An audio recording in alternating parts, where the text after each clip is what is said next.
Pour moi, la surdité, c'est un problème purement mécanique qui n'a rien à voir avec le développement de la personne. Tout le reste fonctionne, a priori, on va dire. Donc, c'est un problème mécanique et c'est un handicap si effectivement on n'y fait pas attention. Donc, c'est à nous d'être, voilà, d'aller vers la personne et de se mettre à son niveau et d'aller au-delà de son handicap, quoi.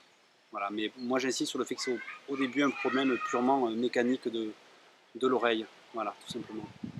Pour ma part, pour expliquer ça, je crois que je m'adapterai à chaque cas de figure pour expliquer que c'est un enfant qui a des difficultés, qui a donc pas la possibilité d'entendre comme tout le monde. Moi, je dirais aussi que la surdité, c'est un vrai handicap, mais c'est un handicap invisible.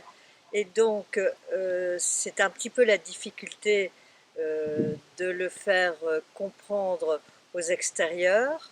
Je dirais aussi que c'est un handicap qui aujourd'hui, avec certaines techniques, peut être surpassé et qu'on peut réussir à avoir une vie normale avec ce handicap. Enfin, c'est tout ce que j'espère pour les enfants sourds, c'est que demain, ils seront des adultes comme nous.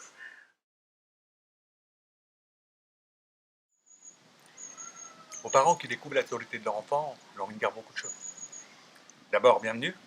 Bienvenue dans notre monde un peu singulier. Que finalement, être sourd, c'est pas la catastrophe à laquelle on peut s'attendre. Bien au contraire, on peut vivre pleinement sa vie, son projet perso, ton projet professionnel, ta place en société, donc en étant sourd. Et avec le LPC, c'est encore mieux. Aux parents qui viennent de découvrir la surdité de leur enfant, je leur recommande d'aller dans les associations de parents d'enfants sourds, quels qu'ils soient, et de recueillir plein de témoignages pour s'imprégner et avoir des idées de quoi faire et de quelles pistes suivre. Votre enfant reste un enfant comme n'importe quel autre enfant. L'important, je pense, c'est de maintenir une communication avec lui, quel que soit le mode utilisé. Le LPC met au début quelque temps à porter ses fruits, le temps que vous appreniez à coder, le temps que l'enfant apprenne à décoder. Au début, ça prend un peu de temps, mais ça finit par porter ses fruits. Alors, ce que j'ai envie de dire, c'est qu'il faut, maintenant avec le recul, hein, c'est l'avantage de l'âge, il faut bien en trouver quelques-uns, c'est qu'il faut pas douter des enfants. Faut faire confiance aux enfants.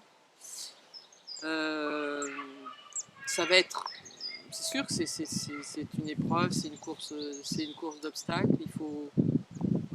Mais il faut pas trop se poser de questions. Il faut s'informer. Enfin, moi, les jeunes parents, ils ont beaucoup d'informations, mais c'est très bien. Mais c'est aussi je pense beaucoup trop d'interrogations. Je crois qu'il faut aussi y aller à l'intuition, y aller au cœur et dire bon, voilà, j'ai l'impression que c'est sa bonne voie. Faut foncer. Que les parents s'interrogent au moment où ils découvrent la surdité de leur enfant, c'est naturel, c'est normal.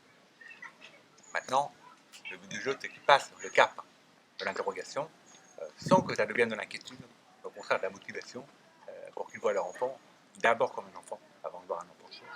Ça, c'est vraiment essentiel. Et après, ils peuvent compter sur le LPC pour que ça marche.